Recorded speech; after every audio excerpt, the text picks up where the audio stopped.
conversa com a doutora Admar Concon-Filho, né, que é médico endoscopista e também cirurgião bariátrico. E é justamente com ele que a gente vai entender como funciona e quais são os benefícios da gastroplastia endoscópica, que é essa cirurgia que muita gente ouve falar, mas fala assim, ai, mas será que vai dar certo? Será que dá certo comigo? Porque a pergunta é assim, nossa, deu certo com tanta gente, será que vai dar certo comigo? Então vamos tirar dúvidas hoje e vamos aprender com o doutor Admar, a quem eu já dou as boas-vindas. Boa tarde, doutora Admar. Boa tarde, Rita Maria. É um prazer estar com você e no seu programa. E nós agradecemos a sua presença. Primeiro, vamos entender, porque nós temos uma população mundial muito mais obesa do que no passado, e cada dia esse número aumenta mais. E as pessoas sentem essa necessidade de, olha, não estou conseguindo fechar a boca, não estou conseguindo, estou tendo vários problemas de saúde. Para eu cuidar da minha saúde, o pessoal já pensa, não, então eu vou fazer a cirurgia bariátrica. E pensa como sendo a única solução. Então, o senhor, como médico desta área, vai poder nos orientar. O que é interessante as pessoas observarem, os cuidados que tem que ter, quais são as indicações, porque tem algumas pessoas que estão muito acima do peso, né? Outras têm que chegar a um peso ideal para poder fazer a cirurgia. Tudo isso acontece junto. Explica para nós, doutor. Perfeito. O que nós poderíamos começar a fazer e começar a falar é a respeito da doença obesidade. Precisa ter a conscientização de que obesidade é uma doença. Ela não é falta de força de vontade, ela não é um desleixo da pessoa que se torna obesa, ela é sim uma doença onde há um desequilíbrio entre a sensação de fome e a sensação de saciedade. Esse desequilíbrio faz com que a pessoa consuma muito mais calorias do que ela necessita. E a ingesta de calorias maior do que o gasto calórico, do que o gasto energético dessa pessoa, faz com que ela vá acumulando gorduras ao longo dos anos, e essa gordura ela é espalhada por todo o organismo. Então, é preciso, primeiro, a conscientização de que obesidade é uma doença e ela precisa, sim, de tratamento. E veja, é uma doença crônica que até o atual momento da medicina, ela é incurável, porém tratável. E como é que você trata a doença obesidade? Ou o paciente portador dessa doença obesidade? Você trata com uma orientação alimentar, com uma dieta natural, uma dieta realmente que seja que tenha um ganho calórico equiparado com as suas necessidades. Você trata estimulando a atividade física desse indivíduo para que tenha um consumo calórico. Você trata com medicações, com remédios, sejam comprimidos, sejam injeções, que vão diminuir a sensação de fome e a sensação de saciedade. Você trata com procedimentos endoscópicos que ajudam no tratamento da obesidade, e hoje no Brasil nós temos 2 tratamentos endoscópicos para a obesidade, que é a colocação do balão gástrico e a gastroplastia endoscópica, também chamada de endossutura. Então, são 2 tratamentos endoscópicos para a obesidade.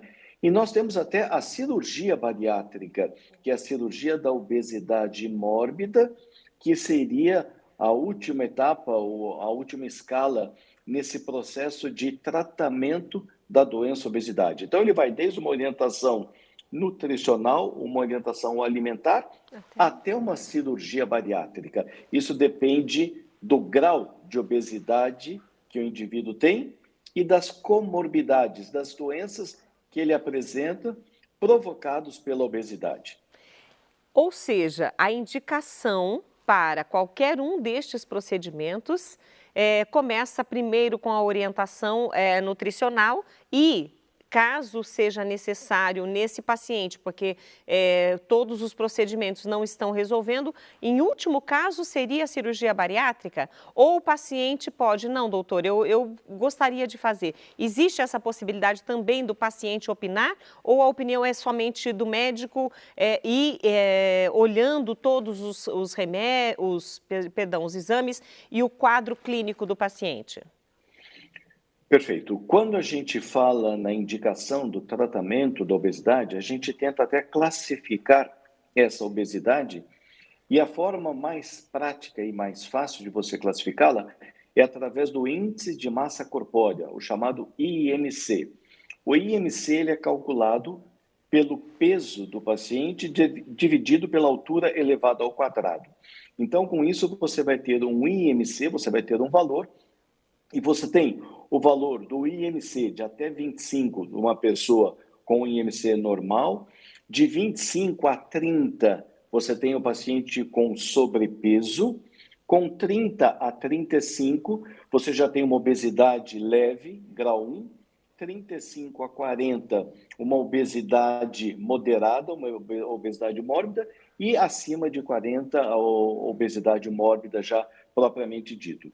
Então, com o IMC, você consegue classificar a gravidade dessa obesidade. Uma outra forma de você também ver a gravidade dessa obesidade é você ver as comorbidades, as doenças que são provocadas pela obesidade. Por exemplo, o paciente obeso que apresenta a hipertensão arterial, a apneia do sono, que é aquele paciente que ronca muito e para de respirar durante a noite, o paciente que apresenta o diabetes mellitus, o diabetes tipo 2, o paciente que apresenta alterações do colesterol e ou triglicérides, que a gente chama de uma dislipidemia, o paciente que apresenta problemas ortopédicos, como dores articulares, dor nas costas. Então, são doenças provocadas pela obesidade ou agravadas pela obesidade. Então, nós levamos em consideração esses dois itens, as comorbidades e o IMC. E vamos levar em consideração também o tempo de obesidade. Para uma indicação cirúrgica, como foi o que você já levantou, tem indicação para cirurgia. O paciente que tem obesidade por mais de 2 anos, que tentou o tratamento clínico com o endocrinologista, com o especialista no tratamento da obesidade e não teve sucesso, e que tenha o índice de massa corpórea de 40 para cima ou de 35 para cima, mas já tem alguma dessas comorbidades que eu comentei. No caso, por exemplo, o senhor citou o balão gástrico. A partir de qual peso seria a indicação do balão? Porque ele vai ocupar um espaço no estômago. E geralmente, o senhor disse que são os medicamentos que vão ajudar a diminuir essa vontade de comer, essa fome que o paciente tem, porque o estômago dele está um pouco maior do que o normal. Esse balão vai ocupar o espaço dessa comida e mesmo assim vai dar a sensação de saciedade? Como é, doutor? Exato. Os tratamentos endoscópicos para a obesidade, quer seja o balão, quer seja a gastroplastia endoscópica ou endossutura, você vai diminuir a capacidade do estômago em receber o alimento. O balão ele vai ocupar um espaço, e esse espaço pode variar de 500 ml até 700 ml, que é o que você enche o balão. E já na endossutura, na gastroplastia endoscópica, você vai fazendo uma costura por dentro do estômago, fazendo um pregueamento gástrico, diminuindo o volume do estômago para torno de 60%, você reduz em 60% o volume inicial. Nessas duas situações, você diminui a capacidade gástrica. Então, uma pequena quantidade de alimento ingerida, que esse paciente coma, ele já vai provocar uma distensão do fundo gástrico, e isso já vai dar o reflexo da sensação de saciedade. Esse reflexo é um reflexo que vai do estômago até o cérebro, e esse paciente já sente o estômago cheio, já tem a sensação de saciedade, e ele para de comer com uma menor quantidade de comida. Ou seja, ele não sente vontade de comer mais, porque também se tentar não vai conseguir. Exato. Você tem uma melhora da sensação de saciedade, uma saciedade precoce, uma sensação de saciedade precoce, e você tem uma melhora da sacietude. O que é isso? Aquele paciente que fica mais tempo sem vontade de comer, sem voltar a ter fome.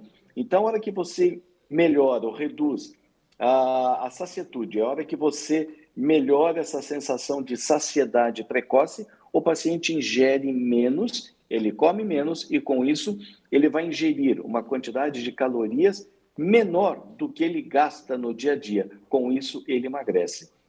Você me perguntou até a respeito da indicação, né? Sim. O ideal para indicação do tratamento endoscópico, veja, a gente não se baseia só apenas no peso, mas como eu falei, no IMC.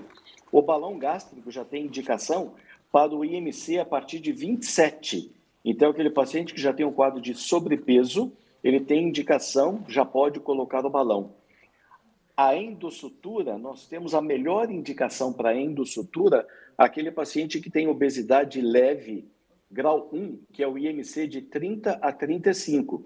São pacientes que não teriam indicação por uma cirurgia bariátrica ainda.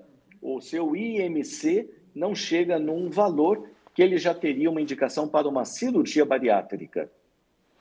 Por falar em cirurgia bariátrica, doutor, logo no começo do programa eu estimulei as pessoas a participarem conosco hoje, fazerem perguntas e o Kleberson Moreno Mota, ele colocou assim para nós mostrarmos os benefícios da bariátrica, mas também mostrarmos os malefícios, caso o paciente não se cuide, pois também tem malefícios. Agora, ele foi muito específico aqui, caso o paciente não se cuide.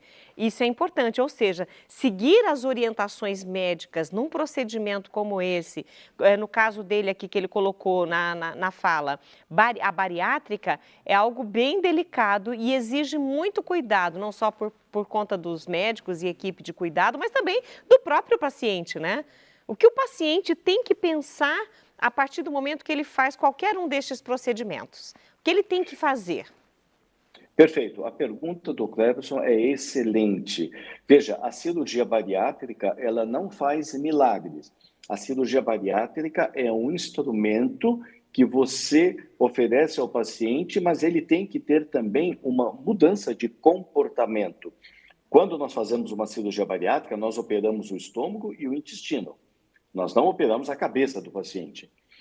Com essa cirurgia, você melhora aquela sensação de saciedade, aquela sensação de sacietude, o paciente diminui a fome, ele para de comer mais cedo, mas, no entanto, o paciente tem que ter uma alimentação saudável e ele tem que ter uma prática de atividade física regular, mesmo que seja a caminhada que ele vai fazer em torno de 4 vezes por semana. Ele precisa desse comportamento. Se ele fizer uma bariátrica e achar que ele vai poder comer de tudo, numa quantidade que ele quiser, e ele vai ter uma vida sedentária, a cirurgia vai falhar. Na realidade, qualquer tratamento da obesidade vai falhar. Então, precisa sim da participação do paciente, desse comprometimento para que ele aproveite a cirurgia e tire dela o melhor resultado possível.